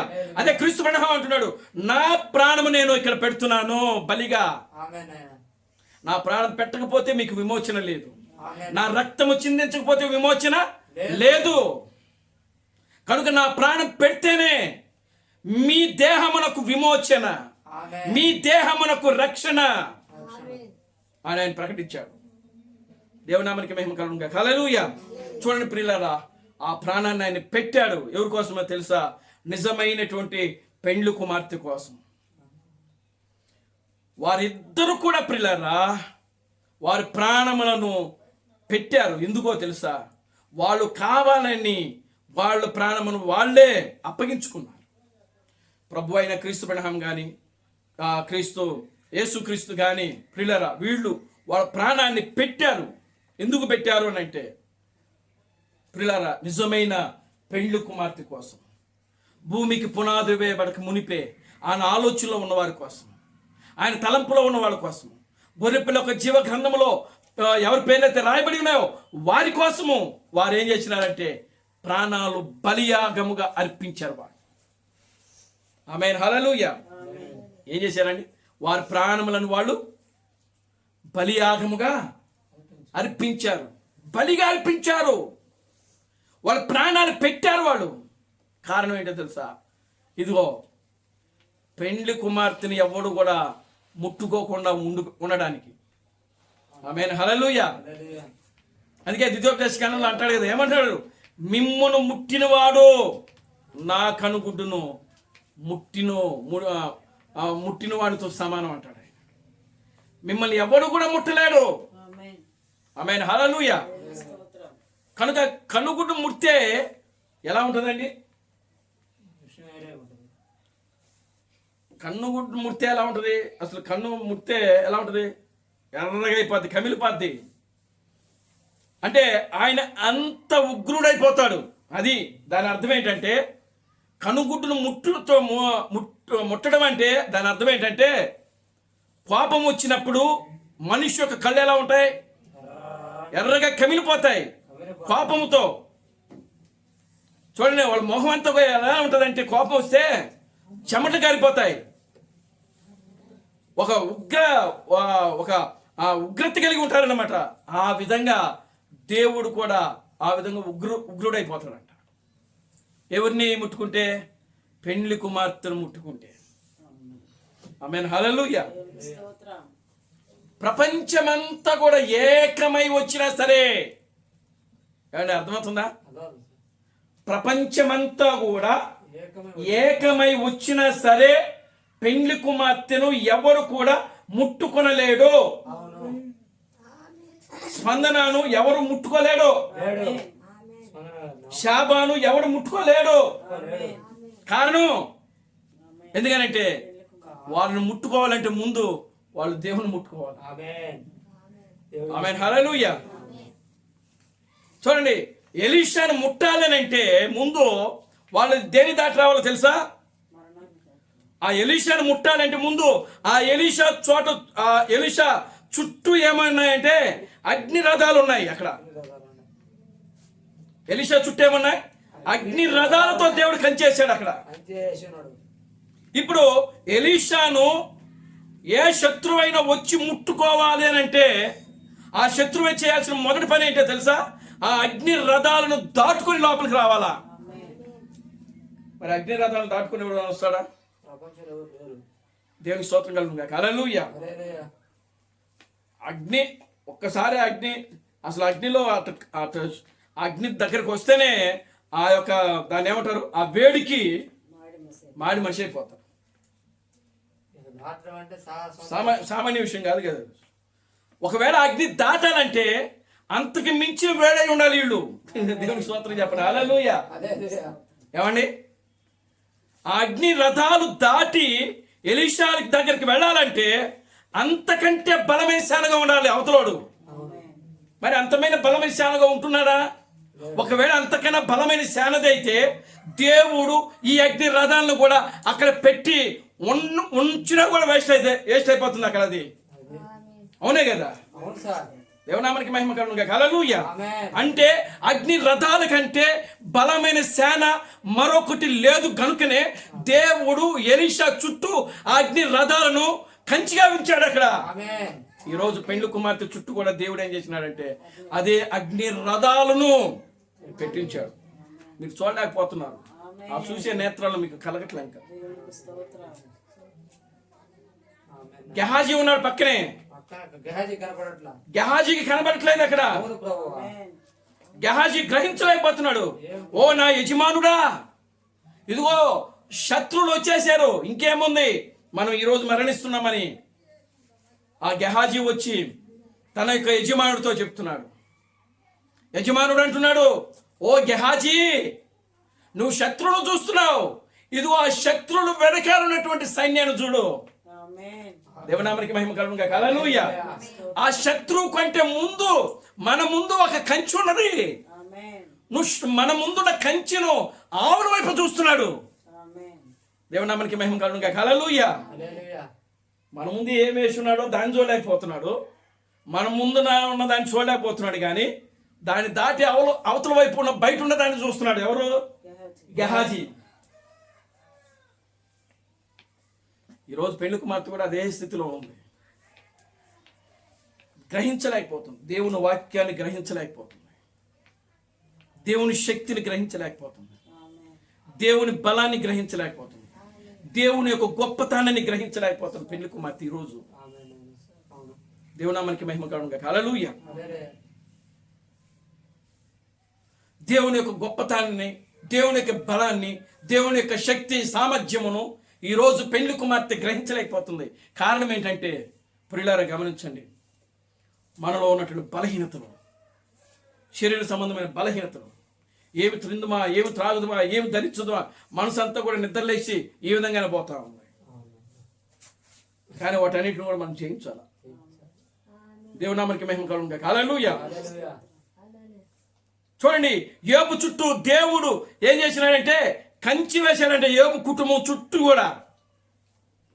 ఒకరోజు పరలోకంలో ఒక ఆరాధన జరుగుతూ ఉన్నది. దేవుని దూతలు అకస్మాత్తుగా దేవుని ఆరాధించడం ప్రారంభించినాయి. ఆ యొక్క ఆరాధనకు సాతానుడు లూసిఫర్ కూడా అక్కడికి వెళ్ళాడు. దేవుడు అడిగాడు, ఎక్కడి నుంచి వచ్చావు అని అంటే, నేను భూలోకమందు అటు ఇటు సంచరిస్తూ నీ దగ్గరకు వచ్చాను. అయితే నువ్వు భూలోకం నుంచి వస్తే నా భక్తుడైనటువంటి యోబును నువ్వు చూచితివా? ఆమేన్. హల్లెలూయా. అప్పుడు సాతాను ఏమంటున్నాడు అని అంటే, ఇదిగో యోబు కుటుంబం చుట్టూ నువ్వు కంచి ఉంచావు కనుకనే యోబు నిన్ను ప్రేమిస్తున్నాడు. యోబు చుట్టూ కంచి ఉన్నది కనుకనే యోబు నిన్ను ఘనపరుస్తున్నాడు. యోబు చుట్టూ కంచి ఉన్నది కనుకనే యోబు నిన్ను ప్రేమిస్తున్నాడు. యోబు చుట్ట కంచే లేకపోతే అసలు యోబు నిన్ను ప్రేమించడు, నిన్ను ఘనపరచడు, అసలు నీకు ప్రార్థనే చెయ్యడు అంటుంది. దేవునామానికి మహిమ కలుగును గాక. హల్లెలూయా. నీవు ఒక్కసారి ఆ కంచెది తొలగించు. దేవునామానికి మహిమ కలుగును గాక. హల్లెలూయా. చూసారా? ఇప్పుడు చూడండి, చాలా జాగ్రత్తగా ఉండండి. ఇక్కడ నీవు ఒక్కసారి ఆ కంచెను తొలగించు అని దేవుని దగ్గరికి వెళ్ళి సాతానుడు పర్మిషన్ తీసుకుంది. దేవుడు ఏం చేసినాడంటే యోబు చుట్టూ కంచె తీసేశాడంట. తాను ఏ కంచె అయితే వేశాడో ఆ కంచెను ఏ కంచె వేశాడు, అక్కడ కూడా అగ్ని రథాలే వేశాడు కంచె. దేవునామానికి మహిమ కలుగును గాక. హల్లెలూయా. ఇప్పుడు అగ్ని రథాలు, అగ్ని గుర్రాలను తొలగించాడు కనుకనే ఇప్పుడు యోబు దగ్గరికి సాతానుడు వెళ్ళగలుగుతున్నాడు. అప్పుడు దేవుడు ఏమంటున్నాడు తెలుసా? తొలగించాను, వెళ్ళు, తొలగించినా సరే యోబు దగ్గరికి వచ్చి సాతానుడు శోధించినప్పటికీ, రోగాలతో మొత్తినప్పటికీ, బలహీనతలతో మొత్తినప్పటికీ, అనేకమైన సమస్యలు వచ్చినప్పటికీ, ప్రియులారా గమనించండి, యోబు తన యొక్క విశ్వాసములో మాత్రం ఎక్కడ కూడా ఆయన కోల్పోలేదు. దావీదు అంటున్నాడు, ఎక్కలేనంత ఎత్తైన కొండకు నన్ను ఎక్కించుము. మీరు ఎక్కాల్సింది ఆత్మీయ జీవితంలో విశ్వాసంలో ఎక్కాలి. చూడండి, యోబు ఎంత బలంగా ఉన్నాడు. వెళ్ళింది శోధించినప్పటికీ ఆయన విశ్వాసములు ఎక్కడ కూడా యోబు పడిపోయిన వాడికి కనబడట్లే మనకు. ఏమండి, ఎక్కడ కూడా ఆయన ఎక్కడ తన విశ్వాసాన్ని కోల్పోలేదు. ఆయన ఇంకా అంతకంతకు ఇంకా విశ్వాసంలో ఏమవుతున్నాడు? ఆయన బలపడుతూ ఆయన ఆత్మీయ జీవితాన్ని కాపాడుకుంటూ ముందుకెళ్తున్నాడు ఆయన. అందుకే తన భార్యతో కూడా అంటున్నాడు, ఏమంటున్నాడంటే, ఓ మూర్ఖురాలువి నువ్వు మాట్లాడుతున్నట్టు మాట్లాడుతున్నవే, దేవుని వలన మనము మేలునే అనుభవించుదామా, కీడును అనుభవించువారము కామా. చూసారా? కనుక ఎత్తైన కొండకు ఎక్కాలి మనం. నిజంగా దేవుడు దావీదు ఆ రోజు ప్రార్థించాడు, దావీదు దాన్ని పొందుకోగలిగాడు. తాను ఎక్కలేనటువంటి ఆ యొక్క ఎత్తైన కొండ అంటే ఆ సింహాసనం మీద కూర్చున్నాడు. దేవునికి స్తోత్రం చెప్పండి. హల్లెలూయా. దావీదు సింహాసనం ఎక్కాడా లేదా? పరిపాలన చేశాడా లేదా? అది ఎక్కలేనంత ఎత్తైన కొండ అంటే దావీదుకైతే అది అసాధ్యమే. ఎందుకని? దావీదుకు విద్య లేదు, దావీదుకు సమాజంలో ఏ మంచి పేరు లేదు.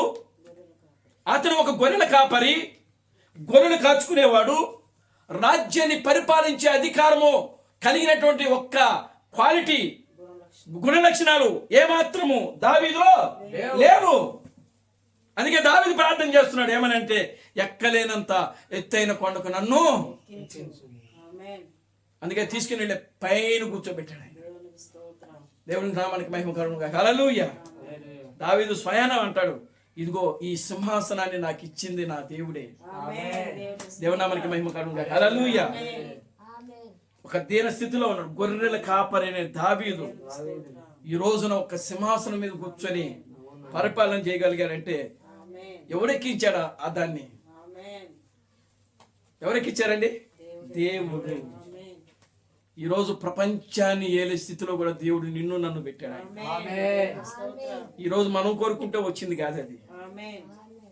మనకు ఏనాడు ఆలోచన లేదు, ఆ తలంపులు మనకు లేవు, ఆ ఉద్దేశాలు మనకు లేవు.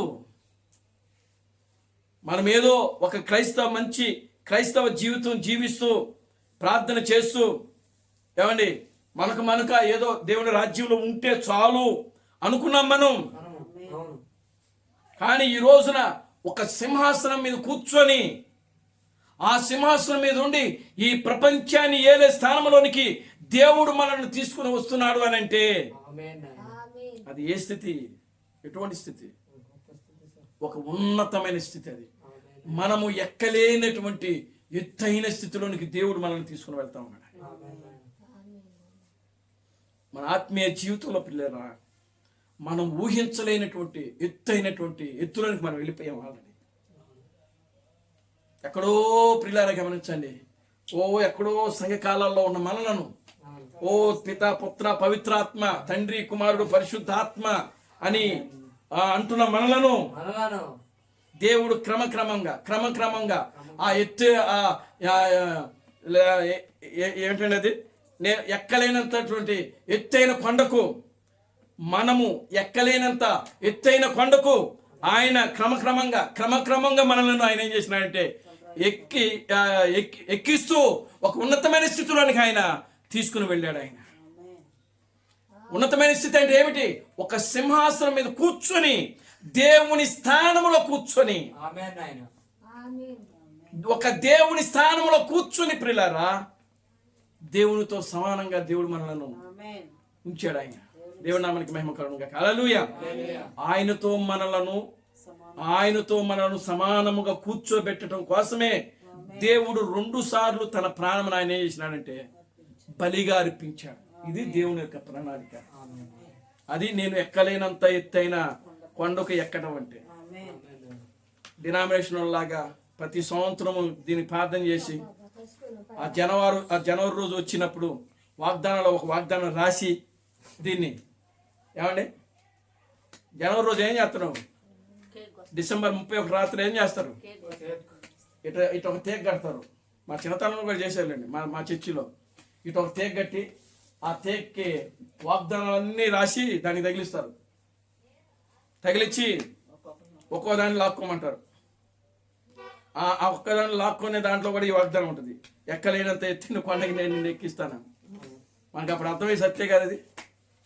దేవుని స్తోత్రం కలుగుతాక హల్లెలూయా. కానీ దేవుడు ప్రియులారా గమనించండి, ఆ వాగ్దానాన్ని గ్రహించడానికి 2000 సంవత్సరాలు పట్టింది. నాకు 40 సంవత్సరాలు పట్టింది. ఆమేన్ హల్లెలూయా.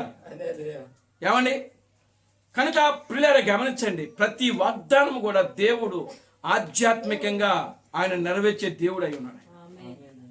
ప్రతి వాగ్దానం కూడా ఆయన ఆధ్యాత్మికంగా నెరవేర్చే దేవుడు. దావీదు జీవితంలో ఆయన శారీరకంగా నెరవేర్చాడు. తాను ఎక్కలేనటువంటి స్థితిలోనికి దావీదును ఆయన తీసుకుని వెళ్ళాడు. ఒక సింహాసనం మీద కూర్చోబెట్టి. ఈ రోజున దేవుడు పిల్లల అనామకులైన మనలను, మనం ఎవరమండి? అనామకులము. ఆ రోడ్డు పక్కన బిచ్చగాళ్ళు ఉంటారు చూసారా? సుంకరులు పాపుర్లు ఉంటారు. ఒకరోజు రాజు ఆయన పెండ్లి విందు తయారు చేశాడంట. పెండ్లి విందు తయారు చేసి ముందు గొప్పడికి ఆహ్వానం ఇచ్చాడు ఆయన.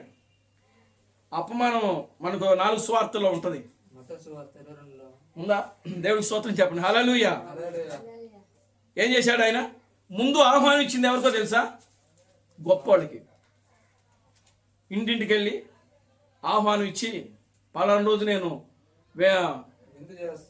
విందు చేస్తున్నాను. చదవయ్యా అధ్యాయం చెప్పండి. మత్తయి సువార్త 22వ అధ్యాయము తీయండి. మత్తయి సువార్త 22వ అధ్యాయం మొదటి నుంచి. మత్తయి సువార్త 22వ అధ్యాయము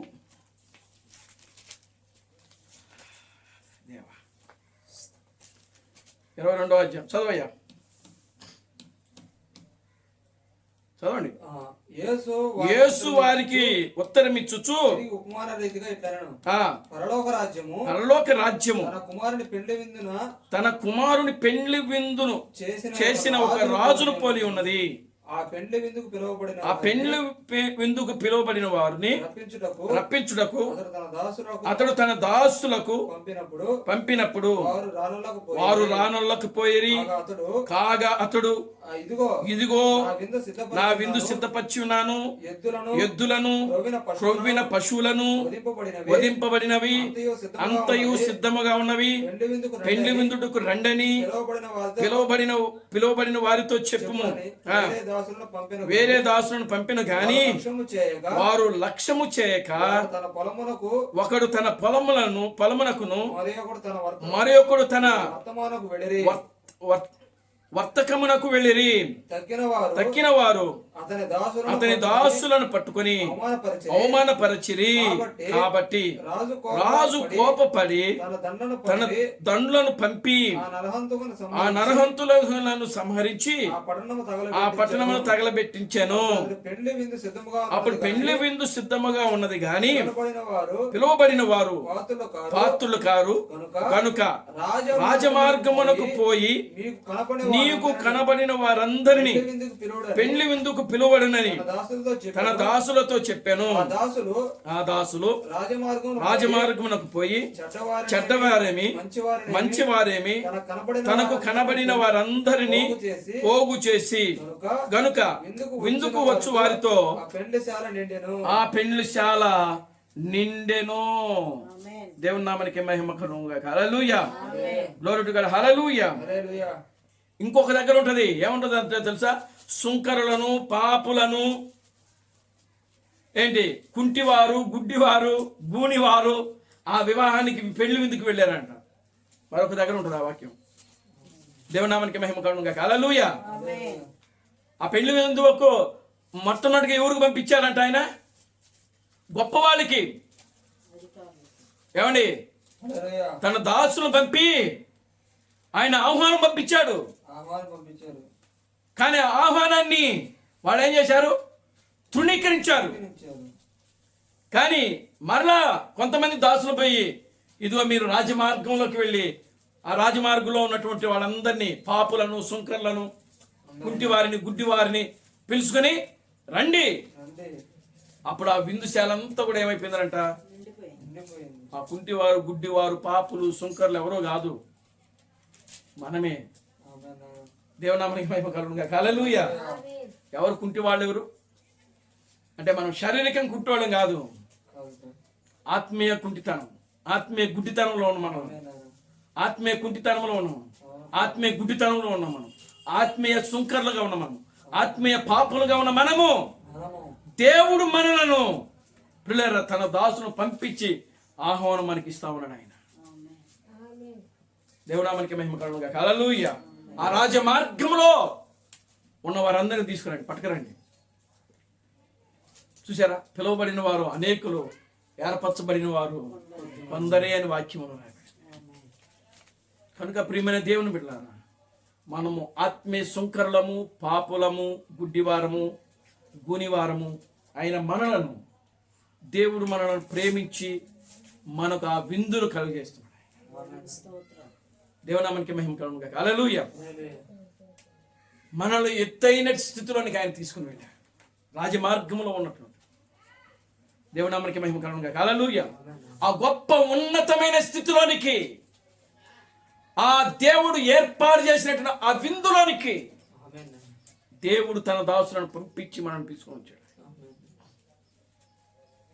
మనం ఆత్మీయ స్థితిలో కుంటివారమే, ఆత్మీయ స్థితిలో గుడ్డివారము, ఆత్మీయ స్థితిలో మనం సుంకరులము, పాపులము. పాపులము. కనుక అందుకే ఆయన అంటాడు వాక్యంలో, నేను పాపములను రక్షించి తినని అంటాడు. నశించిన దానిని వెతికి రక్షించుటకు మనిషి కుమారుడు, నేను పాపులను రక్షించుటకే వచ్చి తిన గాని నీతిమంతులను రక్షించుటకు రాలేదు అని అంటాడు. దేవునామానికి మహిమ కలుగునుగాక. హల్లెలూయా. హల్లెలూయా. ఆయన పాపులను రక్షించుటకు, ఆయన పాపులకు విందు పెట్టాడు ఆయన. ఆయన సుంకర్లకు విందు ఏర్పాటు చేసినాడు ఆయన. అవును ప్రభు. ఆమేన్. హల్లెలూయా. హల్లెలూయా. గొప్పవారిని దోచేశారు. Glory to God. హల్లెలూయా. పాపులను, సుంకర్లకు, దారిని పోతున్న మనకు, అందహీనులుగా ఉన్న మనలను ప్రియులారా మనల్ని పిలిచాడు ఆయన. తన రాజరికాన్ని ఇచ్చాడు ఆయన. ఆమేన్. తన విందులు ఆయనకు మనతో పాటు భోజనం ఏర్పాటు చేశాడు ఆయన. దేవునామానికి మహిమ కలుగునుగాక. హల్లెలూయా. ఇదిగో ఆయన అంటున్నాడు కదా, ఇదిగో నేను తలుపు దగ్గర చేరి తలుపును తట్టుతున్నాను, ఎవడైనను నా స్వరము విని తలుపు తీసివేయాలా అతనితో నేనును, నాతో కూడా అతడును భోజనము చేయదు. వాడు కుంటోడవచ్చు, గుడ్డోడవచ్చు, బూనోడవచ్చు, సుంకరి కావచ్చు, పాపులు కావచ్చు, అందహీనులు కావచ్చు, వాడు ఎలాంటోడైనా సరే నా స్వరం విని తలుపు తీసిన ఎడల నేను అతనితో కూర్చుంటా, అతడు కూడా నాతో కూర్చొని భోజనము చేస్తాము. దేవునామానికి మహిమ కలుగునుగాక. హల్లెలూయా. కనుక ప్రియమైన దేవుని బిడ్డలారా, దేవుడు ఇక్కడ చూడండి, ఎక్కలేనంత ఎత్తైన కొండపైకి దావీదును ఎక్కించిన దేవుడు ఆయన. ఈ రోజున ప్రియులారా, నిన్ను, నన్ను, మనలందరూ కూడా ఆయన తన సింహాసనం మీద కూర్చుండబెట్టడానికి ఆయన ప్రియులారా, ఆయన మనలను, ఒక దీనులైన మనలను, ప్రియులారా సుంకరులైన మనలను, పాపులైన మనలను ఆయన తన రక్తము చేత కడిగి శుద్ధీకరించి పవిత్రపరిచి ఎక్కలేనంత ఎత్తైన కొండ మీదకి, ఆ సింహాసనం మీదకి, ఆ సభా పర్వతం మీదకి, ఆ యొక్క పర్వతం మీదకి, ఆ కొండ మీదకి దేవుడు మనలను ఎక్కించాడు ఆయన. ఆమేన్ ఆయన. దేవునామానికి మహిమ కలుగునుగాక. హల్లెలూయా. హల్లెలూయా. Glory to God. హల్లెలూయా. హల్లెలూయా. నాకు ఒక కళ వచ్చింది.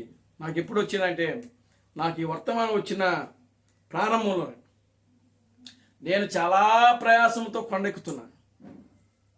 ఎంత అంటే నిజంగా నేనైతే ఎక్కలేకపోతున్నాను. నా బలం సరిపోట్లా ఆ కొండ ఎక్కడానికి. దేవుని స్తోత్రం కలుగునుగాక. హల్లెలూయా. నా యొక్క బలము సరిపోవటం లేదు. అవును ప్రభు. నేను మరి కొండ ఎక్కాలా, ఆ పర్వతం ఎక్కాలా అని చూచినప్పుడు పిల్లలు గమనించండి, ఏదో ఒక తెలియనటువంటి శక్తి ప్రియులారా నన్ను తీసుకుని వెళ్ళి ఆ కొండ మీద నిలబెట్టింది. దేవునామానికి మహిమ కలుగును గాక. హల్లెలూయా. అది నా అంతటి నేను ఎక్కింది కాదు, అది నాకు నేనుగా అయితే ఎక్కలేకపోతున్నా. దేవునామానికి మహిమ కలుగును గాక. హల్లెలూయా.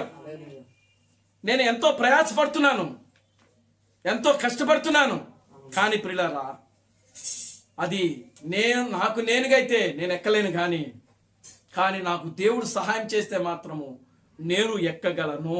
దేవుని నామానికి మహిమ కలుగును గాక. హల్లెలూయా. ఆయనే మనలను నడిపించగలడు. ఇప్పుడు చూడండి, ఇందాక మనం చదివిన పేతురు రాసిన పత్రిక, అందులో 4 మెట్లు ఉన్నాయి. అవి చదివి మనం ముగిచేద్దాం. మొదటి పేతురు 2వ పేతురు 1వ అధ్యాయము 5వ వాక్యం. 5వ వచనం చదవండి. ఆ హేతువు చేతనే మీ మట్టుకు మీరు పూర్ణ జాగ్రత్త గలవారై విశ్వాసమునందు సద్గుణమును. చూడండి, ఇక్కడ మొట్టమొదటి మెట్టు ఏంటంటే విశ్వాసము. అమ్మా సహోదరి, అర్థమవుతుందా? మొట్టమొదటి ఏంటి? విశ్వాసము. మొదటి మెట్టు ఏంటి? విశ్వాసము. మీలో రావాల్సిన మొట్టమొదటి మెట్టు మీకు ఉండాల్సింది ఏంటంటే విశ్వాసము. రెండవది విశ్వాసము, సద్గుణము. రెండవది సద్గుణము. సద్గుణం అని అంటే ఏమంటే చూడండి, సద్గుణం అంటే ఏంటి? మంచి మనసు, మంచి గుణం. అది సద్గుణము, మంచి మనసు, ఇతరులను ప్రేమించే మనసు, ఇతరులకు సహాయం చేసే మనసు. వాడు శత్రువు అయినా సరే మనం ప్రేమించాలి, వాడికి మంచి చేయాలి. అది సద్గుణం అంటే. ముందు విశ్వాసం ఉండాలి, రెండవది సద్గుణం ఉండాలి, మూడవది జ్ఞానము. జ్ఞానం అంటే ఏంటో కాదు, వాక్యమే జ్ఞానము. వాక్యమే క్రీస్తు అయి ఉన్నాడు కనుక క్రీస్తుని కలిగి నువ్వు జీవించాలి. ఆ తర్వాత 4వది ఆశా నిగ్రహము. అంటే ఆశా నిగ్రహం అంటే ఈ లోకములో అనేకమైన ఆశలు ఉన్నాయి, శరీర కోరికలు. ఏమనాలి? శరీర కోరికలు ఉన్నాయి. మనిషికి అనేక కోరికలు ఉంటాయి. ఈ శరీరానికి చాలా కోరికలు ఉంటాయి. డబ్బు సంపాదించాలి, త్రాగాలి, వ్యభిచరించాలి, దొంగతనం చేయాలి. ఇవన్నీ ఏ కోరికలు? అవి శరీరం యొక్క కోరికలు, శరీరకు కోరికలు. అవి డబ్బు సంపాదించాలి, హోదా కలిగి ఉండాలి ఈ లోకంలో. కనుక ఇవన్నీ కూడా ఏమిటి అని అంటే శరీర కోరికలు. కనుక ఈ శరీర కోరికలను నిగ్రహపరచుకోవటం, అది నిగ్రహము అంటే వాటిని మనం ఏం చేయాలంటే అవి మనకు అవసరం లేదు, అది నిగ్రహం కలిగి ఉండాలి వాటిలో మనం. ఇప్పుడు శరీర కోరికలు ఇంకా చాలా ఉన్నాయి. కనుక ప్రియులారా అవన్నిటిని కూడా మనం ఏం చేయాలంటే జయించాలి. అది 4వది. 5వది సహనము. ఇప్పుడు చూడండి, లోకములో ఉన్నవాడు, దేవుడు తెలియని వాడు చాలా మంది ఉంటున్నారు. వాళ్ళు బూతులాడుతూ ఉంటారు, మనం తిడతా ఉంటారు. వాళ్ళు తిట్టినా లేకపోతే రకరకాలుగా మాట్లాడినా వారి ఎడల మనం ఏం కలిగి ఉండాలి? సహనం కలిగి ఉండాలి. ఏమండి? ఏం కలిగి ఉండాలి? సహనము. అది ఎన్నవది? సహనము. 5వది. 6వది చదవండి. భక్తి కలిగి ఉండాలి. దేవుని స్తోత్రం కలుగును గాక. హల్లెలూయా. ఏమన్నాలండి? భక్తి అని అంటే ఈ కాలమునకు, ఈ గడియకు సంబంధించిన వర్తమానం ఏదైతే ఉన్నదో దాని మీద నిలబడటమే భక్తి. అర్థమైందా? 7వది చదవండి. సహోదర ప్రేమ. అందరి ఎడల మనం ప్రేమ కలిగి జీవించాలి. ప్రేమే దేవుడై ఉన్నాడు. ప్రేమే దేవుడై ఉన్నాడు. కనుక ప్రేమ అనేది అది శాశ్వతమైనది. దేవునామానికి మహిమ కలుగును గాక. హల్లెలూయా. ప్రేమే శాశ్వతమైనది. ఈ లోకంలో 3 విషయాలు ఉంటాయి. చూడండి, కొరింథీయులకు రాసిన పత్రిక 13వ అధ్యాయం. మొదటి కొరింథీయులకు రాసిన పత్రిక 13వ అధ్యాయం లాస్ట్ వచ్చిన చదవండి. విశ్వాసము, నిరీక్షణ, ప్రేమ. ఈ మూడును నిలుచును. వీటిలో శ్రేష్టమైనది ప్రేమయే. వీటిలో శ్రేష్టమైనది ప్రేమయే. విశ్వాసము, నిరీక్షణ, ప్రేమ. ఈ 3 స్థిరమైనవే. ఈ 3 శాశ్వతంగా ఉంటాయి. విశ్వాసము దేవుడే, నిరీక్షణ అనేది దేవుడే, ప్రేమ అనేది దేవుడే. ఈ 3 కూడా దేవుడికి సంబంధించినవి. కానీ వీటన్నిటిలో శ్రేష్టమైనది ప్రేమ. ఇవి 7 మెట్టెలు. ఇవన్నీ 7 మెట్లు కనుక ఇది పర్వతం అంటే, పర్వతం అంటే, ఇది కొండ అంటే, ఇది కొండ అంటే, ఇది సభా పర్వతం అంటే, సభా పర్వతం. ఇది దేవుని యొక్క నిజమైన వధువు అంటే అది. ఆమేన్ తండ్రి. కనుక ప్రియమైన దేవుని బిడ్డలారా, దానిని ఈరోజు మనం ఎక్కామని అంటే ప్రియులారా, ఆ రోజు దావీదు ప్రార్థన చేశాడు, ఈరోజు మనం ప్రార్థన చేస్తే అది మనకు రాలా. ఆమేన్. దావీదైతే నిజంగా ఎంతో కష్టపడ్డాడు, ప్రార్థన చేశాడు, కన్నీళ్లు విడిచాడు, ఆ స్థానానికి చేరుకోగలిగాడు. ఏమండి? కానీ మనం ఏది చేయలేం. మనం ఉపవాసం ఉండలేదు, ప్రార్థన చేయలేదు, భక్తి లేదు, నిద్రలేస్తే అబద్ధాలు, నిద్రలేస్తే మోసాలు, నిద్రలేస్తే మోహ చూపులు, ఏమండి వ్యభిచారము, ఏమండి ఇవన్నీ మనసు కలిగి ఉన్నాం మనం. ఏంటి? కానీ దేవుడు మనల్ని ప్రేమించి ఆ స్థాయిలోకి తీసుకుని వెళ్ళాడు. మనం ఏదో గొప్ప వాళ్ళని దేవుడు మనల్ని ఆ స్థాయిలోకి తీసుకెళ్ళాలి. మనలో ఏ మంచి లేదు, మనలో ఏ భక్తి లేదు, అవునా కదా? కానీ దేవుని యొక్క ఉచితమైన కృప, ప్రేమ, ఆ వాత్సల్యత దేవుడు మనలను ఆ స్థాయిలోకి తీసుకుని వెళ్ళింది. నిజంగా నువ్వు గొప్పవాడని వచ్చావా ఏంటి ఈ మెసేజ్లోకి? నేనైతే అనుకోవట్లా. దేవుని స్వతంగా ఉండే హల్లెలూయా. నాలో అయితే ఏ మంచి లేదు, మంచి లేదు నాయన. కానీ దేవుడు తన యొక్క ఉచితమైన కృపను బట్టి మాత్రమే ప్రియులారా దేవుడు నా స్థానంలోకి తీసుకుని వెళ్ళాడు. నేను ఈ రోజు కూడా అదే నేను చెప్పగలుగుతా. దేవుడు నామానికి మహిమ కలుగునుగా. హల్లెలూయా. అందుకే క్రీస్తు ప్రణామం అన్నాడు. ఏమన్నాడు తెలుసా? నువ్వు ప్రతి రోజు కూడా నువ్వు దేవుని సన్నిధిలో తగ్గించుకొని, ప్రభువా నన్ను క్షమించు, నా పాపములు ఏమైనా ఉంటే క్షమించమని ప్రార్థన చేసి. ఆయన పాపి అయి ఉండి కాదు, ఆయన పాపి అయి ఉండి ఆ మాట అనట్లేదు. నిన్ను నీవు తగ్గించుకోవడం కోసము ఆయన మాదిరి చూపించాడు. ఆయన మాదిరి. ఆమేన్ నాయన. దేవుని నామానికి మహిమ కలుగునుగా. హల్లెలూయా. అందరికి పాదాలు కడిగి ఆయన మాదిరి, నీకు నాకు మాదిరి ప్రభు అయిన క్రీస్తు ప్రణామం. ప్రతి దినము నేను పాపినని ప్రార్థన చేయమన్నాడు. ఆయన ఎందుకు చేయమన్నాడు? ఆయన పాపి అయి ఉండి కాదు, మనకి నేర్పించాడు ఆయన. దేవునికి స్తోత్రం కలుగునుగా. హల్లెలూయా. అలాగని చెప్పి మనం పాపులం కాదు. లోరటి గల హల్లెలూయా. మనము తగ్గించుకొని దేవుని సన్నిధిలో విధేయత కలిగి ఆ విధంగా ప్రార్థన చేయాలి. అది వాక్యం యొక్క క్రమం. అదే ఒక నీతిమంతుడు వెళ్ళి సంఘంలో ప్రార్థన చేశాడు కదా. పరిశీలన శంకరుడు. ఏమని చేశాడు? ఆయన ఏమంటున్నాడు?